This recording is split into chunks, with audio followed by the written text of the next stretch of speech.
ने गलत किए पहले जो हवन किए। तो आपको वनडे में जाना चाहिए था, अब आप गए इसलिए आपके सब कष्ट गए। तो बाबा जी क्या होगा, हंसी खुशी का हमारा संसार था। तो ये 9 दिसंबर को बच्चा गुजर गया एमबीबीएस वाला। तो कैसा उसको घातपात हो गया, क्या क्या होगा। तो और उस पुनर्जन्म हम वो एक ही बच्चा था, उसको पुनर्जन्म दो बाबा उसका जी। फोटो है, हो बाबा जी। निकालिए फोटो जरा देखिए। सुसाइड कर लिया। हो वही ऐसे ही स्मृतियाँ जो सुसाइड करा देती हैं बच्चों को, और जब सुसाइड कर लेते हैं तब कहते अरे हमने ये क्या कर लिया बचाओ, लेकिन तब तक तो लटक चुके होते हैं। एक ही बच्चा था बाबा जी। लटकाने वाले तो चले गए लटका के, मर जाएंगे काट लेंगे लटक जाएंगे करते रहते हैं, और कर लेते हैं। जब कर लेते हैं कहते मरते समय ये हमने क्या किया, उससे क्योंकि बात वो करते ही नहीं है, कोई और बेहोशी में करा रहा है। क्योंकि कोई मरना नहीं चाहता। अगर मरना चाह रहा है इसका मतलब वो व्यक्ति नहीं है स्वयं।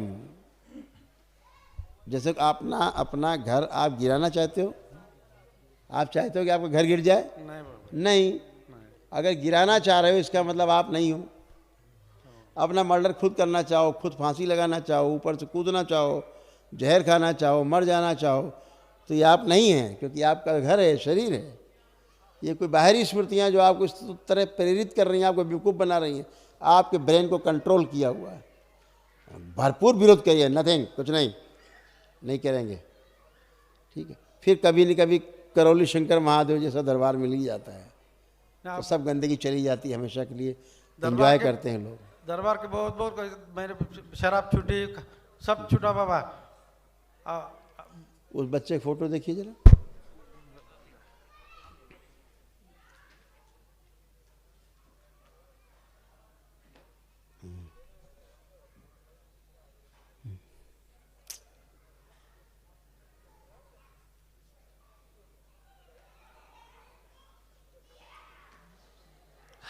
कहाँ पढ़ता था बच्चा?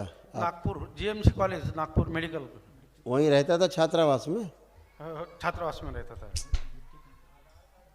और मृत्यु कहाँ हुई उसकी? ट्रेन के यहाँ, ट्रेन के नीचे सुसाइड किया, तड़प के मृत्यु हुई, दम घुट के, दम घुट करके मृत्यु हुई, तड़प के, कट के। डिप्रेशन में रह रहा था बच्चा, और जहाँ पढ़ रहा था वहाँ उसका उत्पीड़न हुआ था, उसके साथ अच्छा व्यवहार नहीं हुआ था जहाँ वो रह रहा था, हॉस्टल में। और जो सुसाइडल स्मृतियाँ उसके अंदर थी, उसके कारण उसने सुसाइड कर लिया। उसका पुनर्जन्म दो बाबा जी हमें। बच्चा होता ही है, बच्चा होता ही है। और सब सुसाइडल, जिसने सुसाइड किया केवल उसने बेहोशी में किया, क्योंकि अंदर से वो दुखी था बहुत। और आप लोग भी बलि प्रथा वाले स्थान से जुड़े हुए थे। आपने बॉडी देखी थी?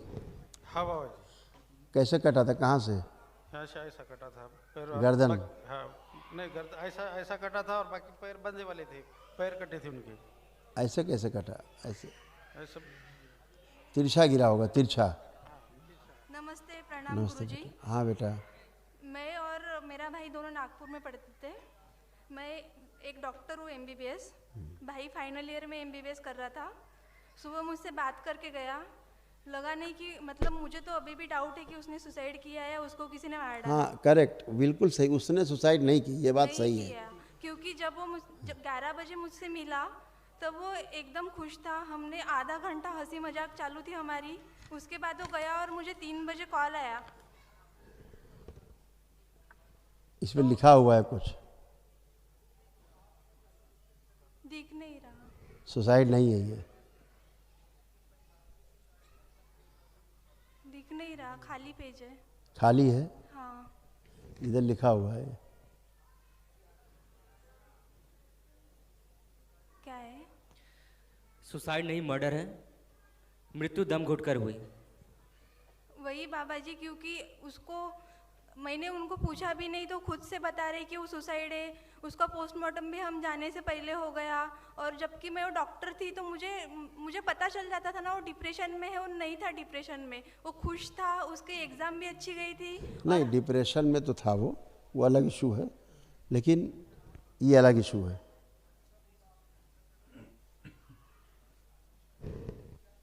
अब इसका कोई फ़ायदा नहीं, ये हो चुका। उसको किसने मारा होगा या फिर उसको कह तो रहे हैं उसका कोई फ़ायदा नहीं, वो हो चुका। लेकिन उसको जिसने मारा उसको सजा तो मिलनी चाहिए ना। और आपको क्या लगता है सज़ा नहीं मिलती? क्योंकि एक चींटी- महीने से मैं खुद ऐसे घुटन में जी रही हूँ, क्योंकि हम बचपन से साथ रहे हैं, हम चींटी- साथ में पढ़े हैं। चींटी मारो उसका ही भोग है, उसकी भी सज़ा मिलती है, वो तो आदमी मारा है। ऐसे कट के निशान था जब आप गए देखने, ऐसे कटा था वो, हाँ ऐसे पड़ा था कट के, दिख रहा है? हाँ, उसका दांत बाहर आ चुका था और नीचे की बॉडी बंधी हुई थी, वो तो मुझे दिखाई नहीं किसी ने, मैंने बहुत मिन्नतें की कि दिखाओ दिखाओ। ऐसे कटा हुआ था। दांत बाहर आया था और फेस अच्छा था। रीढ़ की और हड्डी जो है उसका पोस्टमार्टम रिपोर्ट पढ़ा चकनाचूर हो मैंने, गई थी। तो उसमें ऐसा था कि आई बॉल प्रोट्रूडिंग आउट ऐसा लिखा था उधर। रीढ़ की हड्डी जो थी ना वो चकनाचूर हो गई थी, टेढ़ी हो गई थी कट के, ऐसा करके।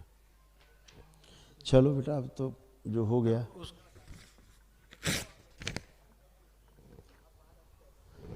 खुश रहिए। बाबा जी उसका पुनर्जन्म दो ना। वो तो होता ही है बेटा, देना क्या होता है, वो तो कर्म के अनुसार मिलता ही है ना, हमारे घर में दो ना बाबा जी। मिलता ही है, जाता ही आदमी अपने घर में है। जब बुद्धि, जब आप मुक्ति देते हैं तो जाता ही, अभी मुक्ति नहीं होता तो नहीं जाता कहीं, वो तो ऐसे ही बना रहता सूक्ष्म में। अब तो मुक्ति है, अब तो उधर ही जाएगा जिधर प्रेम था, ठीक है ना, उधर ही जाएगा, उधर इधर जब भी जाएगा इधर जाएगा। खुश हो। बाबा जी 1 महीने से मुझे ऐसा हो रहा है कि सब मेरी गलती है, क्योंकि मैं ही उसके साथ थी, मैंने ध्यान नहीं रखा इसलिए सब हुआ।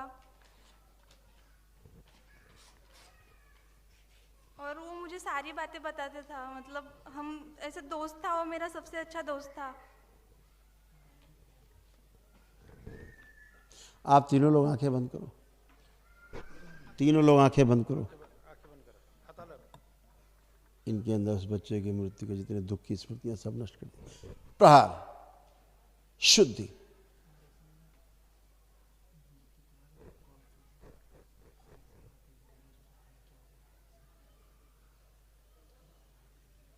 बटिया हुआ था।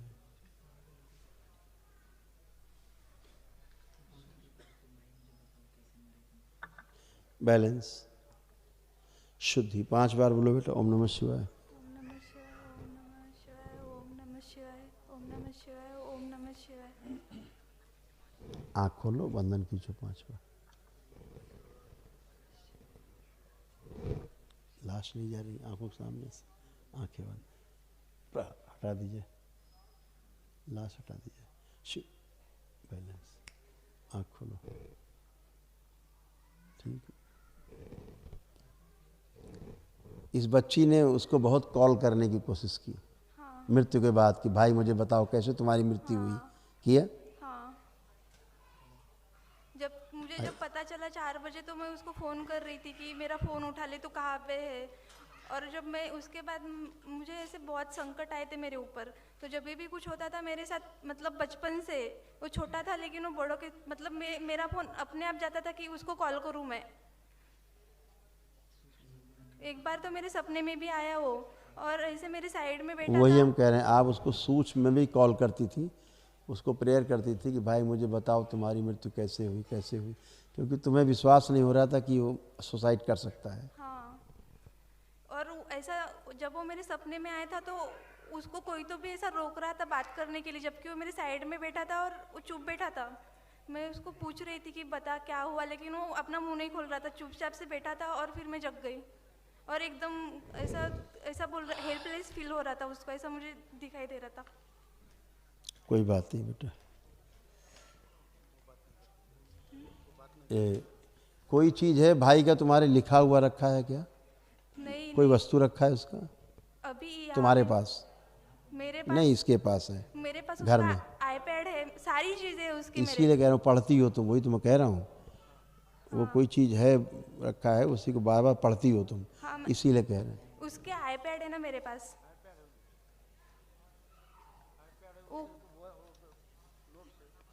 वो अभी उसके नोट्स भी मैंने घर पे लाए क्योंकि मैं उसकी एक भी चीज़ खोना हाँ नहीं चाहती। करेक्ट, नोट्स, वही कह रहा हूँ, ये लिखा हुआ है जो तुम करती हो। क्या है पापा बताओ? आपने कुछ रखा है भाई का, उसी को बार बार पढ़ती हैं। क्यों नहीं फेंका? क्योंकि वो तो फिर से आने नहीं वाला, लेकिन मैं चाहती हूँ कि आप मेरा भाई लौटा दो मुझे।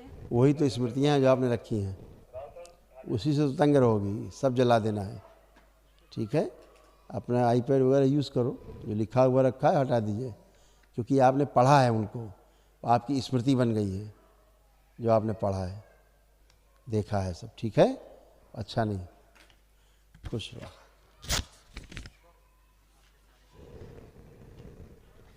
कंधों में दर्द, अर्ध बेहोशी में रहना, श्वास लेने में कष्ट, सिर में दर्द, पेट में दर्द, जलन, सर्वाइकल स्पॉन्डिलाइटिस, छाती में दर्द, ओसीडी की स्मृतियाँ, सब कुछ गंदा लगना, दिखना, नफरत, चीड़ होना, पेट फूलना, मासिक अनियमित, गर्भाशय में गांठें, आंखों में धुंधलापन, आलस्य बना रहना, पीसीओडी की समस्या, मस्तिष्क शून्य होना, सिजोफ्रेनिया, पेशाब करने में कष्ट, अकेले रहने का मन करना, आंतों में सूजन, भूख कम लगना, उल्टी जैसा महसूस होना, रेक्टम में घाव, भोजन नली में घाव और लीवर में सड़न। ये आपने, अब आप अच्छे हो। ठीक है, लेकिन मेमोरी नहीं रखनी चाहिए किसी की इस तरह से, जो शरीर छोड़ दे उसकी मेमोरी नहीं रखना चाहिए। अदरवाइज अगर आप दरबार से नहीं जुड़े होते, नहीं आते, तो यही भाई आपको ले जाता साथ में मार के। लेकिन गुरुजी मुझे एक डाउट क्यों ले जाता पता है मार के? क्योंकि प्रेम करता था तुमको, बहुत स्नेह करता था, तो साथ ही ले जाता, चाहे जैसे ले जाता तुम, कि बहन साथ में रहना है। ठीक है, तो ऐसे कोई मोहवश कोई चीज़ नहीं रखनी। मोह करते हैं तो पितृ की मुक्ति नहीं होती ठीक से। ठीक है, इसलिए वो चीज़ें हटा देनी। जो तुम्हारा मन नहीं कर रहा है अभी भी हटाने का, लेकिन हटा देना, हम तुमसे कह रहे हैं, मेरे शब्द याद रखना, हटा देना। अच्छा, अन्यथा कष्ट में रहोगे हमेशा और पागलपन में जियोगी, फिर सुसाइडल थॉट्स आएंगे। ध्यान रखना मेरी बात को, इसलिए हटा देना। अच्छा, मुझे एक डाउट है, मेरे पापा पिछले 1 साल से इस दरबार से जुड़े हुए हैं और हमने सबने गठबंधन वगैरह बांधा था, सब भाई ने भी मेरे, फिर भी उसने ऐसा क्यों किया? या इसलिए किया कि आपको एक दिवसीय अनुष्ठान की आवश्यकता थी, ऊर्जा की जो आवश्यकता थी। और संकल्प किए तुमने कभी दरबार के? एक आप नहीं, उससे पूछ रहा हूँ, बच्ची से। मतलब जब दरबार के संकल्प करती थी? जब पापा ने एक बार बोला था तब घर पे किया था। नहीं करती थी तुम संकल्प। खाना एक बार खाया था केवल जीवन में? नहीं। भगवान की पूजा एक ही बार की अपने जीवन में? नहीं। तो दरबार की पूजन एक बार करके ख़त्म हो गया? इतना सेल्फिश। अगर करती होती तो नहीं होता, तुम्हारा भाई करता होता तो भी नहीं मरता। समझ गई? तुम दोनों ही नहीं करते थे, ज़्यादा पढ़े लिखे बुद्धिमान बन गए थे, डॉक्टर बन गए थे केवल इसलिए। आपको लगता था सब बकवास है कोरी, तो बकवास थी तो तुम्हारे लिए बकवास हो गया। इसीलिए भगवान के पुण्य में तू भी नहीं था और तुम भी नहीं थी। इनके पास थे हवन के पुण्य, तुम्हारे पास तो थे भी नहीं। ज़्यादा पढ़ लेने से विद्वान नहीं हो जाते, अनुभव से विद्वान होते हैं। अभी आपने जो पढ़ लिया, आप कुछ नहीं जानती हो। अभी तुम्हारे सामने एक आदमी मरने लगे, तुम ठीक कर सकती हो उसको?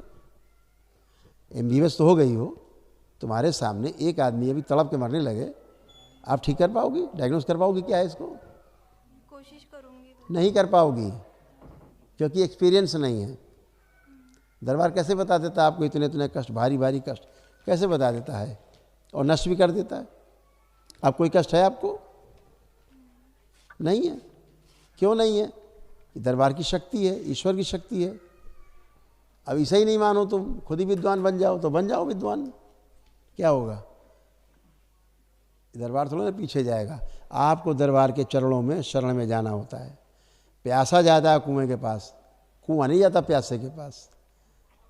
ठीक है, माता पिता में तुम्हारी दरबार के प्रति भक्ति थी, तुम ना तुम्हारे अंदर थी ना तुम्हारे भाई के अंदर थी। और एक दिवसीय अनुष्ठान जैसे आज किया अगर कर लिया होता तो आज जिंदा होता, क्योंकि विशाल ऊर्जा रहती है, कवच रहते हैं विशाल, कोई भारी चीज़ें एंटर नहीं कर पाती। समझ गए? तो आपकी आस्था, विश्वास, आपका श्रद्धा आपको बड़ा बनाता है, वही आपको अच्छा रखता है। संकल्प प्रार्थना से आप अच्छे होते हो। अगर आप नहीं कर पा रहे हो प्रार्थना संकल्प, इसका मतलब समझ लो आपके अंदर गंदगी भरी हुई है, टट्टी भरी हुई है, आपको संकल्प नहीं करने दे रही है। उसकी इच्छा तुमको मार के जाएंगे, मार ही देंगे तुमको जान से। तो जो संकल्प प्रार्थना नहीं करते हैं दरबार का, इसका मतलब उनके अंदर गंदगी बहुत भरी हुई है। वो गंदगी उनको संकल्प प्रार्थना नहीं करने दे रही, पागल बना के रखा है, मेधस कंट्रोल करके रखा है। ऐसे करके जो चाह रहा है वही हो रहा है। ना करे प्रार्थना संकल्प करने के मन, समझ लेना मरने के लिए तैयार रहो। मर जाओगे क्या बचेगा, क्या किसका क्या चला जाएगा, मर जाओगे तो खुद ही जाओगे। वही हो गया उसके साथ, तमाम गंदगी सब हो गई। इसलिए उसकी जो वस्तुएं रखी हैं हटा देना, उसको हटा देना। तुमने जो शंका की दरबार पे, तो उसका परिणाम भी मिला है तुम्हें। ठीक है, खुश रहो, मस्त रहो, प्रसन्न रहो।